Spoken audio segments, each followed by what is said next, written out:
میرے خیال سے پنکھے بند کرنے کے ٹھیک ہے ٹھیک ہے. الحمدللہ رب العالمین والصلاۃ والسلام علی اشرف الانبیاء والمرسلین وعلی آلہ وصحبہ اجمعین اما بعد.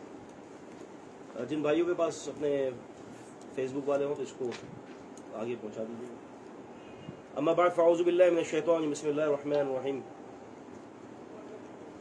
وقال محمد بن اسماعیل البخاری رحمہ اللہ تعالی بسم اللہ الرحمن الرحیم. کتاب بدء الوحی الى رسول اللہ صلی اللہ علیہ وسلم. قال باب كيف كان بدء الوحي إلى رسول الله صلى الله عليه وسلم. وقال عز وجل وعلا إنا أوحينا إليك كما أوحينا إلى نوح والنبيين من بعده. وقال المصنف رحمه الله حدثنا الحميدي عبد الله بن زبير قال حدث سفيان عن يحيى بن سعيد الأنصاري قال أخبرني محمد بن إبراهيم التيمي أنه سمع علقمة بن وقاص الليثي يقول سمعت عمر بن الخطاب رضي الله تعالى عنه على المنبر قال سمعت رسول الله صلى الله عليه وسلم يقول إنما الأعمال بالنيات رب اشرح لي صدري ويسر لي أمري واحلل عقدة من لساني يفقهوا قولي.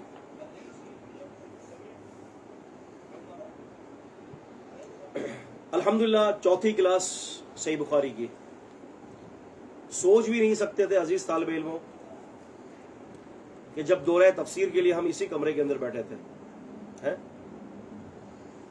آج سے 5 سال پہلے یا 6 سال تقریباً دورہ تفسیر کی پہلی کلاس سورۃ الفاتحہ سے بڑی محنت سے پروگرام تشکیل دیا دعائیں کر کے تو 22 لوگ پہلی کلاس کے اندر حاضر ہوئے تھے. عزم یہ تھا کہ پورا قرآن مکمل کرنا ہے. تو الحمدللہ آج ہماری تفسیر سورہ یوسف چل رہی ہے. سورہ فاتحہ سورہ 1، سورہ بقرہ سورہ نمبر 2، سورہ آل عمران سورہ نمبر 3، سورہ نساء سورہ نمبر 4، سورہ مائدہ سورہ نمبر 5، سورہ انعام سورہ نمبر 6، سورہ اعراف سورہ نمبر 7، سورہ انفال سورہ نمبر 8، سورہ توبہ سورہ نمبر 9، سورہ یونس سورہ نمبر 10، سورہ ہود سورہ نمبر 11، سورہ یوسف سورہ نمبر 12. یہ 12ویں سورت ہماری اللہ تعالیٰ کے فضل سے چل رہی ہے. پھر سوچا بھی نہیں تھا کہ اصول حدیث کا معاملہ شروع ہو جائے گا. اصول حدیث اللہ تعالیٰ نے تراویح کے تفسیر کے بعد شروع کروا دی.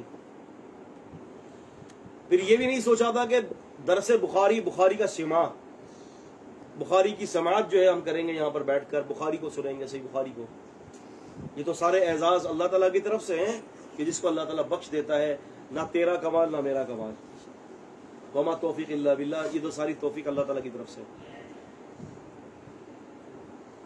پچھلی 3 قسطوں کے اندر، 3 کلاسوں کے اندر ہم نے بخاری شریف کے حوالے سے تعارف پر ہی بات چل رہی تھی. ویسے تو میں آپ کو اپنی آپس کی بات بتاتا چلوں کہ بخاری شریف کے تعارف کی یہ 3 کلاسیں ہوئی تھی. میرا ارادہ تھا کہ بخاری کے تعارف پر 20 کلاسیں چلیں گی، جس میں پھر امام بخاری کی ذات، امام بخاری کا حافظہ، امام بخاری کا منہج، صحیح بخاری کا جو منہج، امام بخاری کے راوی پہ مباحثات. لیکن کچھ ساتھیوں کے جو ہے مشورے سے اس کو روک لیا گیا ہے اور ڈائریکٹ اب ہم متن پر آ رہے ہیں. کچھ ساتھیوں نے رابطہ کیا کہ ہمیں بتائیں کہ ہم کیا کریں. ابھی کچھ ساتھی شاید آن لائن بھی ہوں گے، تو انہوں نے کہا کہ ہم کیا کریں، اب ہمیں بتائیں. تو میں نے ان سے کہا تھا کہ آپ ایک کام کریں، جو میرے لیکچر جو ہے نا اس کو تحریر میں لے آئیں. جو بخاری شریف کے جو ہم گفتگو کر رہے ہیں، اگرچہ ہم پوری صحیح بخاری نہیں کریں گے، کتاب الوحی سے صرف پہلی حدیث کو ہم پڑھیں گے، پھر ہم فوراً آگے چلے جائیں گے. کیونکہ اگر ہم پوری صحیح بخاری پڑھنے بیٹھ گئے تو اچھا خاصا وقت درکار ہے.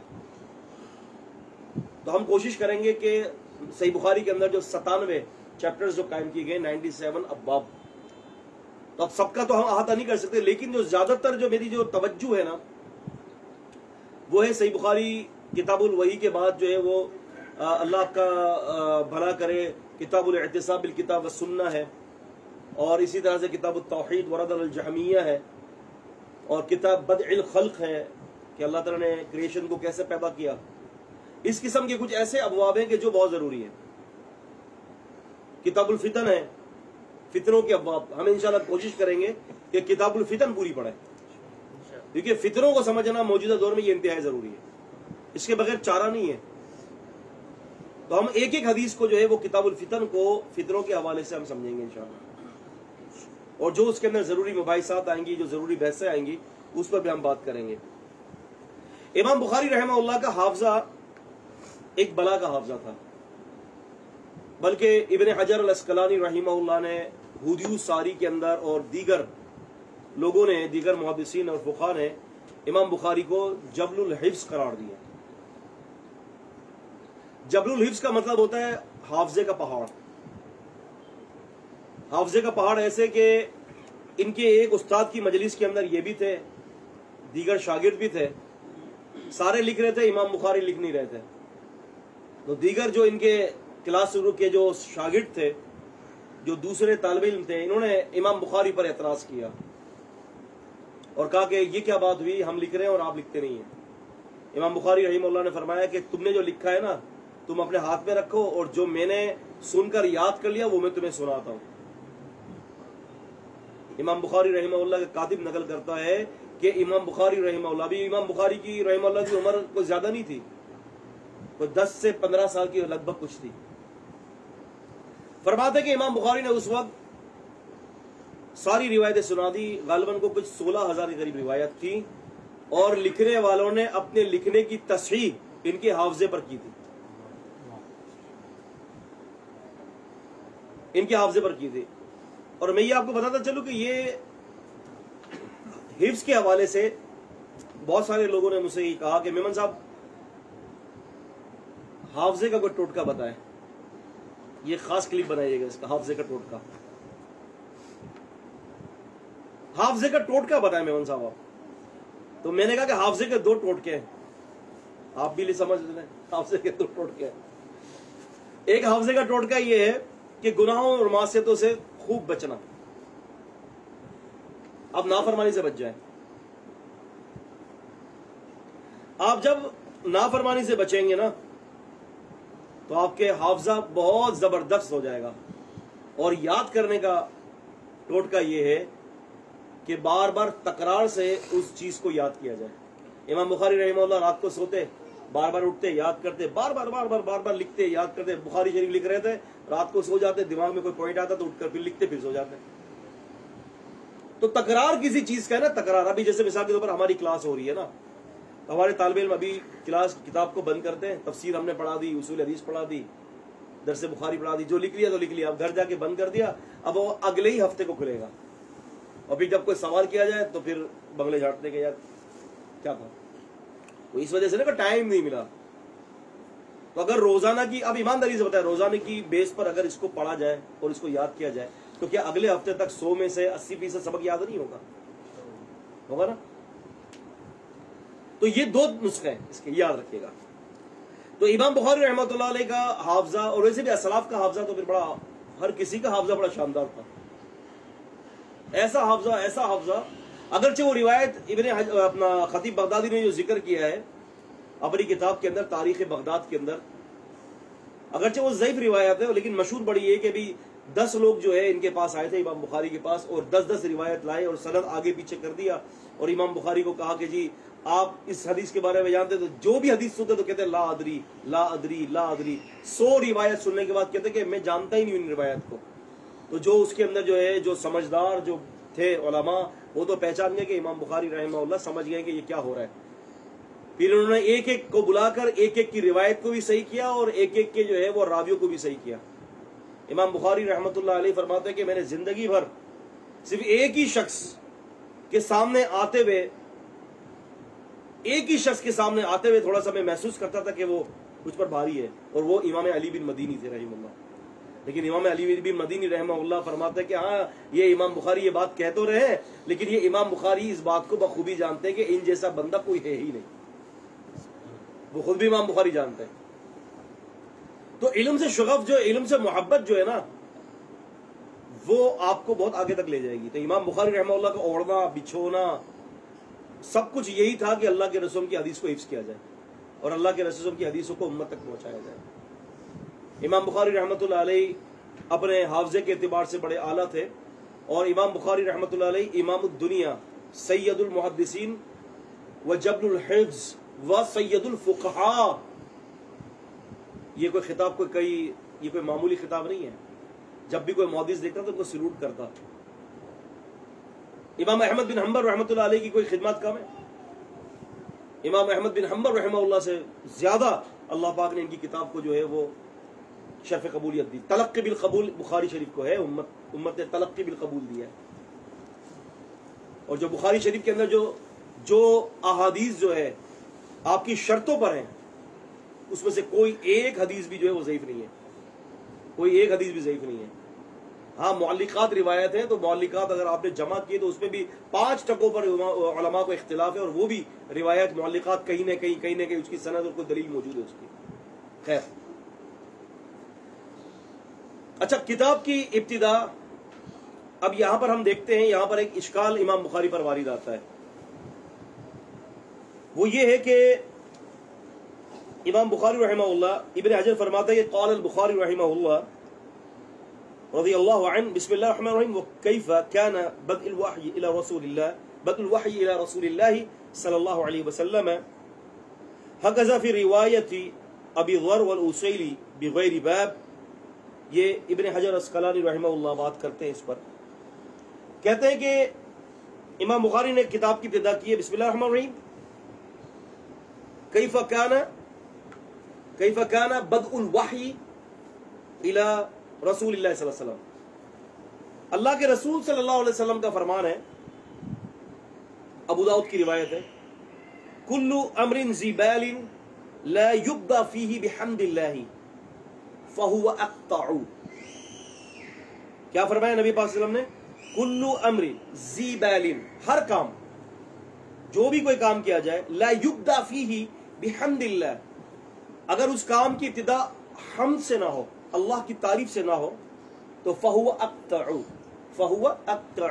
تو وہ کام بیکار ہو جاتا ہے. ٹھیک ہے؟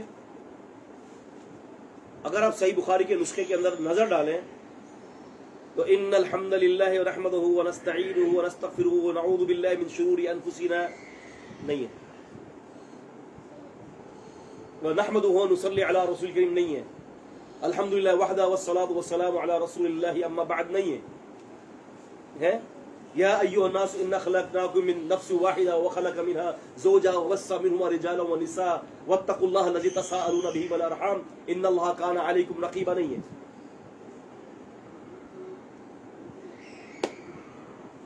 اور حدیث تو یہ کہہ رہی ہے کہ کل امر ذی بال لا یبدا فیہ بحمد اللہ فہو اقطع. وہ تو پھر برکت سے خالی ہو گیا. اور بخاری شریف کے اندر امام بخاری نے حمد سے شروع نہیں کیا، وہ تو ڈائریکٹ اپنے موضوع پر آ رہے ہیں. یہ امام بخاری پر اشکال ہے. پھر دوسری بات یہ ہے، ایک اور حدیث ہے کہ کلو خطبتی لیس فیہا شہادہ فہی کالید الجزمہ، کہ ہر خطبہ جس کی ابتدا شہادت سے نہ ہو تو فہی کالید الجزمائی، گویا کہ وہ ایسا ہے کہ جزام کا کوئی مریض ہو نا، بیکار، اس کے ہاتھ کے مانند ہو. اب تو اشکال وارد ہو گیا زبردست قسم. تو میرے ہاتھ میں دیکھیں یہ فتح الباری ہے، آپ دیکھ رہے فتح الباری، ابن حجر اسقلانی نے جو ہے نا، میں نے ٹک کیا ہوا ہے، ابن حجر اسقلانی رحمہ اللہ نے اس کے اوپر اعتراض کیا ہے، بتایا کہ یہ اعتراض وارد ہے. اب کیا کیا جائے؟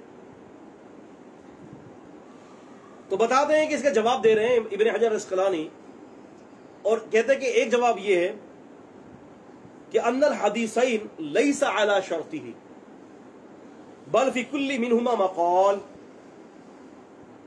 والجواب عن الثانی، کہتے ہیں کہ دوسرا جواب یہ ہے اس کا کہ یہ جو 2 حدیثیں ہیں نا دراصل جو بتائی جا رہی ہیں کہ کل امر ذی بال لا یبدع فیہ بحمد اللہ تعالی فہو اقطع، کہتے ہیں کہ یہ امام بخاری کی شرط پر نہیں ہے. یعنی یہ اس کے اندر کلام ہے. لیکن میں نے بطور خود اس کو دیکھا ہے کہ ابو داؤد ابن ماجہ کی ایک روایت صحیح ہے اس کے اندر. شیخ زبیر علی زئی رحمہ اللہ نے بھی صحیح کا حکم لگایا اس کے اندر, صحیح روایت ہے.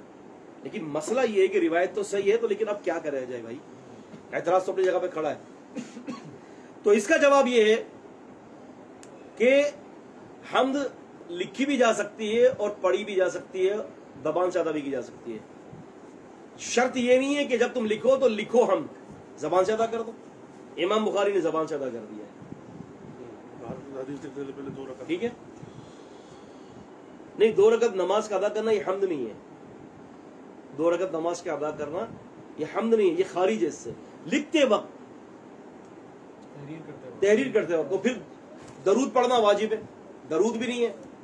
اب میں آپ کو اس کا بتاتا ہوں. دیکھیں, امام بخاری نے صحیح بخاری کی ابتدا سے جیسے یہ باب قائم کیا نا, کتاب بدء الوحی, اس سے پہلے امام بخاری نے لکھا بسم اللہ الرحمن الرحیم. کیا لکھا؟ بسم اللہ الرحمن الرحیم. اللہ لفظ جلالہ ہے اور رحمان الرحیم اس کی تعریف اور اس کی صفت ہے. ہو گیا, ہو گئی, جواب بھی آ گیا. اور اللہ تعالیٰ کے لفظ کی جو لفظ جو اللہ ہے نا, یہ اس میں جلالہ ہے. اس کی میں آپ کو 3 خصوصیات بتاؤں.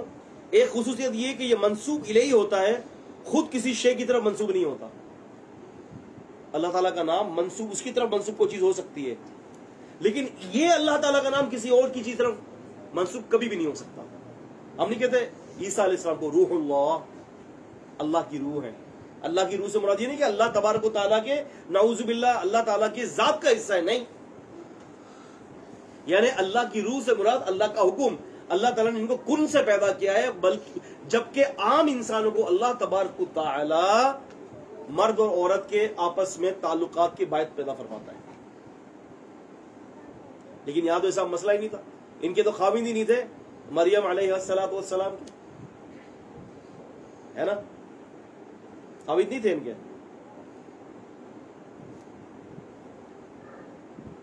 تو ایک خصوصیت یہ کہ منسوب الیہ اس کی طرف ہو سکتا ہے, اللہ تعالیٰ کے نام کی طرف, اس میں جلالہ کی طرف, لیکن اللہ تعالیٰ کا نام کسی اور کی طرف منسوب نہیں ہو سکتا. دوسری خصوصیت یہ کہ تمام مخلوقات میں سے کسی کا بھی نام اللہ نہیں ہے.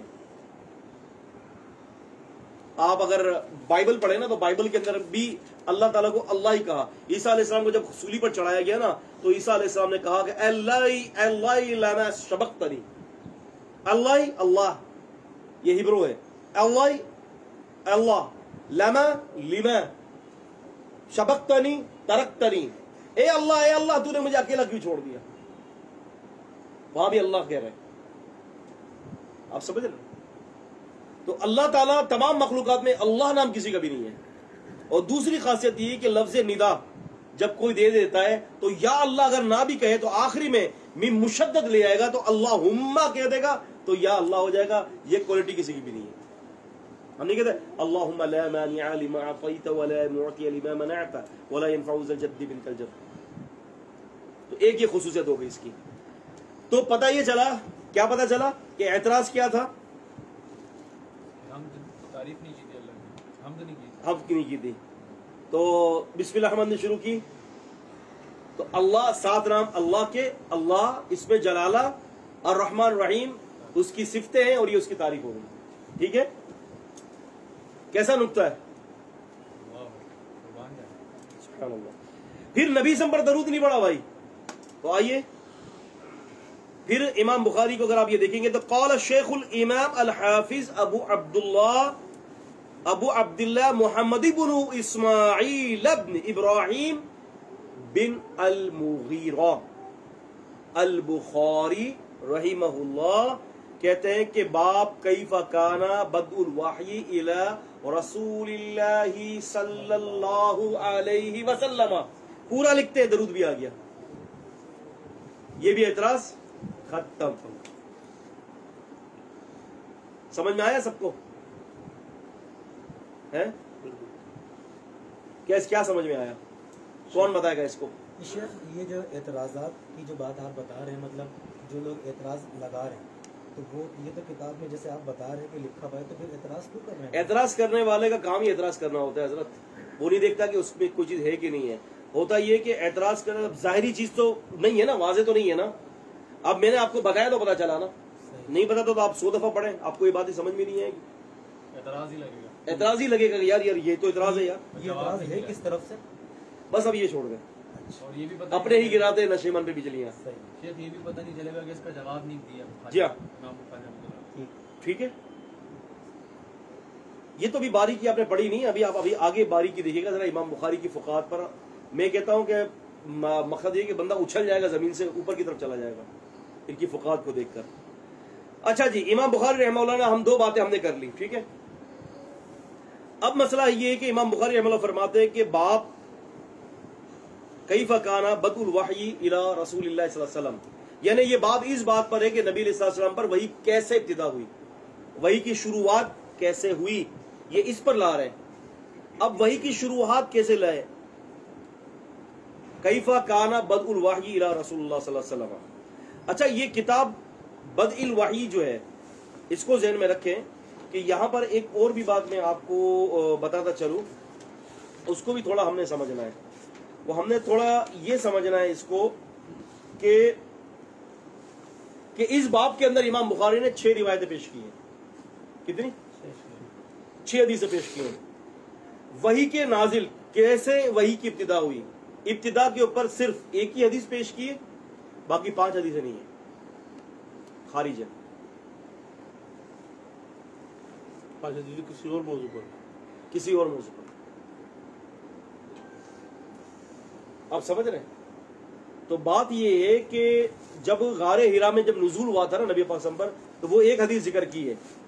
بات تو یہ ہے نا کہ کیسے وحی کی ابتدا ہوئی ہے. اور یہ بھی میں آپ کو بتاتا چلوں کہ یاد رکھیں کہ یہاں پر جو ہے نا جو حدیث جو ذکر کی ہے انہوں نے اور جو باب قائم کیا ہے، یہ باب علمی بات ہے، بتا دیتا ہوں تاکہ دوسرے لوگوں کو بھی فائدہ ہو جائے. یہ باب دراصل جو ہے یہ خطبۃ الکتاب ہے، یہ کتاب کا خطبہ ہے. یہ ام الکتاب نہیں ہے، یعنی کتاب الوحی جو ہے. اور یہ جو حدیث جو پیش کر رہے ہیں نا، انما الاعمال بالنیات والی جو حدیث ہے، یہ دراصل خطبۃ الکتاب ہے. یہ کتاب کا خطبہ ہے، شروعات کر رہے ہیں، کتاب کا مقصد نہیں ہے یہ انما الاعمال بالنیات. کیونکہ باب اور حدیث کا جو حدیث ہم پڑھیں گے نا انما الاعمال بالنیات کا، اس کا آپس میں کوئی تعلق نہیں ہے. تو لوگ سمجھتے کہ یار وحی کا باب قائم کیا، کتاب قائم کی، اور حدیث اعمال کے دار و مدار پہ لا رہے ہیں. تو بھائی بات یہ ہے کہ امام بخاری نے جو یہ حدیث پیش کی ہے نا، دراصل یہ حدیث خطبۃ الکتاب ہے، خطبہ ہے کتاب کا. خطبہ ابتدا کی ہے بس اس سے. اگر یہ کتاب، یہ حدیث اگر کتاب کی ابتدا کے لیے نہ ہوتی تو پھر یہ کتاب یوں کہلاتی ام الکتاب ہوتی ہے، کتاب کی اصل ہوتی. کتاب کی اصل نہیں ہے، یہ صرف خطبے کے طور پر انہوں نے پیش کیا ہے کہ تاکہ پڑھنے والا نیت کو صحیح کر لے. بالکل ایسے جیسے اللہ رب العالمین نے سورۃ البقرہ کے اندر الف لام میم ذالک الکتاب لا ریب فیہ کہہ کر جو ہے وہ لوگوں کی نیتیں صحیح کروا رہا ہے کہ دیکھو پڑھنے والا اپنی نیت کو سمجھ لے، اپنی نیت کو درست کر لے، جو پڑھ رہا ہے نا اس میں کوئی شک نہیں ہے. امام بخاری بھی فرما رہے ہیں کہ تم نیت کو صحیح کر لو. اللہ پاک کے قرآن مجید کے جو ہے وہ اتباع کے اندر فرماتے ہیں کہ بھئی تو پڑھنے والا یہاں بھی نیت صحیح کر لے، کیونکہ یہ جو میں نے جو لکھا ہے نا، میں نے یہ کسی مسلک کے لیے نہیں لکھا. احناف نے کہا کہ میں حنفی ہوں تو میں حنفی نہیں ہوں، حنبلیوں نے کہا میں جو ہے وہ حنبلی ہوں، میں حنبلی بھی نہیں ہوں. شافعیہ نے شوافے نے کہا میں شافعی ہوں، میں شافعی بھی نہیں ہوں. مالکیوں نے کہا کہ میں مالکی ہوں، میں مالکی بھی نہیں ہوں. اور صوفیوں نے کہا میں صوفی ہوں تو میں صوفی بھی نہیں ہوں. میں تو ایک حدیث کا جو ہے وہ خادم ہوں. تو پڑھنے والا اپنی نیت کو صحیح کر، میسج بھی سمجھ لیں، میسج کو سمجھ، بالکل ایسا ہی ہے، میسج سمجھ لیں. اچھا، اب یہ فرماتے ہیں امام بخاری رحمہ اللہ کے باب قائم کر دے کہ نبی صلی اللہ علیہ وسلم پر وحی کیسے نازل ہوئی. پھر کہتے ہیں وقول اللہ عز وجل وعلا، اللہ تبارک و تعالیٰ کا فرمان، ٹھیک ہے، وہ کیا ہے؟ ان اوحینا الیک کما اوحینا الی نوح والنبیین من بعدہ، ہم نے آپ کی طرف وحی کی بالکل ایسے ہی جیسے ہم نے دیگر نبی کی طرف وحی کی. پہلی بات یہ کہ یہ آیت کیوں پیش کی، یہاں پر اس کا کیا میل ہے؟ اس آیت کا میل کیا ہے؟ یہاں پر آپس کے اندر اس کے اندر جو ہے وہ کیا یکسانیتیں موجود ہیں؟ بہت باریک بینی سے امام بخاری سمجھا رہے ہیں. یہ کہتے ہیں کہ طالب علموں ذہن میں رکھ لینا اس بات کو کہ نبی پر صرف کتاب نازل نہیں ہوتی, کتاب کے علاوہ بھی وحی نازل ہوتی ہے. اور یہ آیت دی کہ ہم نے وحی اتاری جو ہے نوح علیہ السلام کی طرف اور دوسرے نبیوں کی طرف. نوح علیہ السلام پر کوئی کتاب نہیں اتری, تب بھی صاحب وحی نبی تھے, ٹھیک ہے, اور ان کے علاوہ دیگر نبیوں کی طرف ہر نبی کی طرف بھی کتاب نہیں اتری. تو جس طرح سے ان نبیوں کے اوپر بغیر کتاب کے وہ نبی تھے اور بغیر کتاب کے ان کی امت کے لیے ہدایت کا سرچشمہ تھے, اسی طرح سے ہمارے نبی پاک صلی اللہ علیہ وسلم پر کتاب کے علاوہ بھی دوسری وحی اتری ہے. اور یہ وحی وہ ہے جو میں آپ کے سامنے لکھ کر پیش کر رہا ہوں. سبحان اللہ. سمجھ میں آ رہی ہے نا بھائی؟ اگر سمجھ میں آیا مسئلہ تو اس سے یہ یاد سکتا. اب مسئلہ یہ ہے کہ وحی کی کتنی قسمیں ہیں, یہ بھی ایک بڑا مسئلہ ہے کہ وحی کی اقسام کتنی ہیں, اور اس قسموں کے اوپر ہم بات کر لیتے ہیں کچھ تھوڑی بہت کہ وحی کی قسمیں کتنی ہیں. یہ ذرا مسئلہ ذرا سنجیدہ ہے, اس کو ذرا سمجھنا ہوگا وحی کی قسمیں کتنی ہیں. اچھا جی, وحی کی اقسام کے اوپر اگر ہم بات کریں تو وحی کی قسمیں ہیں. قرآن مجید نے تو صرف ایک ہی قسم پر بات کی ہے. قرآن مجید نے صرف ایک ہی قسم پر بات کی ہے. وہ کیا ہے؟ فرمایا کہ اللہ تبارک و تعالیٰ قرآن مجید کے اندر سورہ بقرہ میں فرماتے ہیں کہ فَإِنَّهُ نَزَّلَهُ عَلَىٰ قَلْبِكَ. سورہ شورى میں تو ٹھیک ہے نا, کہ یہ قرآن ہم نے اے نبی صلی آپ کے قلب پہ اتارا ہے. سورہ شورى کے اندر وحی کی قسمیں بتائی گئی ہیں. یہ نہیں بتایا گیا کہ نبی صلی پر اس طرح سے وحی اتری ہے. نبی صلی پر جو وحی اتری ہے اس کی صرف قسم صرف یہی ذکر کی گئی ہے کہ فَإِنَّهُ نَزَّلَهُ عَلَىٰ قَلْبِكَ, کہ اے نبی صلی ہم نے آپ کی اس جبریل نے آپ کے دل پر یہ قرآن نازل کیا ہے. تو قرآن سے پتہ چلتا ہے کہ یہ صرف ایک ہی قسم کی وحی اتری ہے نبی پاک صلی اللہ علیہ وسلم. اور جو یہ سورہ شورى کا جو ذکر کر رہے ہیں نا کہ قومی وراء حجاب اور یرسل الرسول, کہ اللہ تعالیٰ رسول کو بھیجتا ہے یا پردے کے پیچھے بات کرے, وہ وحی کی قسم ہے. تو بات یہ کہ وحی کی اقسام کے اوپر اگر ہم بات کریں تو امام ابو القاسم رحیم اللہ نے جو المتوفا 581 ہجری ہے, المتوفا 581 ہجری ہے, انہوں نے وحی کی اقسام پر کچھ 6 سے 7 اقسام بیان کی ہیں. ایک قسم تو یہ ہے کہ خواب میں نبی کریم صلی اللہ علیہ وسلم کو اللہ تعالیٰ کوئی بات کہہ دے, وحی منامی جس کو کہتے ہیں. جیسے کہ اللہ تبارک و تعالیٰ نے ابراہیم علیہ السلام کو خواب میں بتا دیا تھا کہ آپ نے جو بچے کو ذبح کرنا ہے, اسماعیل کو. تو ابراہیم علیہ السلام نے فرمایا تھا کہ یا بنی انی ارا فی المنام انی اذبحک فانظر ماذا تری, کہ بیٹے میں خواب میں دیکھتا ہوں کہ میں تمہیں ذبح کرتا ہوں, بتاؤ تمہارا کیا ارادہ ہے. وفنظر ماذا تری, ترا سے مراد جو ہے وہ ارادہ ہے وہاں پر. تو وہاں پر جو ہے ایک قسم تو یہ ہو گئی, نبیوں کے خواب سچے ہوا کرتے ہیں. اس کا دوسرا نام کیا بتایا آپ نے؟ وحی منامی. ٹھیک ہے, اچھا, یعنی خواب کی حالت کے اندر وحی اتارنا, یہ اللہ پاک جو ہے جس نبی کے ساتھ اتار دے. نبیوں کے خواب سچے ہوتے ہیں, بس اس کو یاد رکھیں, اور وہ وحی کے اوپر مبنی ہوتا ہے. اللہ تبارک و تعالیٰ نبیوں کو ایسے خواب دے دیتا ہے وحی کے ذریعے کہ اطلاع دے دیتا ہے. اور ہر آدمی نبی پاک صلی اللہ علیہ وسلم کو چھوڑ کر, نبیوں کو چھوڑ کر سب کے لیے نہیں ہوتا. بساؤ کا جو ہے مبشرات جو ہے خوشخبریاں اللہ تعالیٰ خواب کے ذریعے دے دیتا ہے, لیکن پھر بھی یہ خواب کے ذریعے خوشخبریاں جو ہے نا, یہ وہ حیثیت نہیں رکھتی کہ جو نبیوں کو خواب کے ذریعے بتایا جاتا ہے, کیونکہ وہ وہی ہوتی ہے. دوسری قسم ہے نفس فی الروع. نفس فی الروع, نفس تا کے ساتھ نفس فی الروع, اس کا مطلب یہ ہے کہ دل میں کوئی بات ڈال دی جائے. اللہ پاک نبی پاک صلی اللہ علیہ وسلم کے دل میں کوئی بات ڈال دے, بھئی آپ نے یہ جو ہے نا, آپ نے یہ کرنا ہے, آپ نے یہ نہیں کرنا, کوئی بات ڈال دے. اس کا کیا دوسرا کیا نام ہے؟ نفس فی الروع, دل میں بات ڈالنا. نفس فی الروع, عین والا فی, ہاں, الف لام را واو عین, نفس فی الروع, الروع. اچھا جی, دوسری قسم, تیسری قسم ہوتی ہے سلسلۃ الجرس, گھنٹی کی آواز.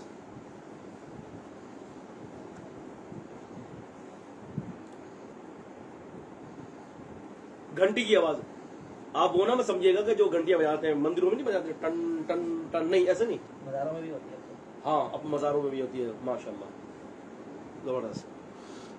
تو گھنٹی سے مراد اصل میں ایک شبیہ ہے, یہ تشبیہ دی جا رہی ہے. جب گھنٹی بجتی ہے نا ٹن, اس کے بعد جو چھن کی جو آواز جو ہوتی ہے, جنجناٹ, جھنجھناٹ, وہ آپ اس کو یوں سمجھ لیں. جبکہ اللہ کے رسول کو گھنٹی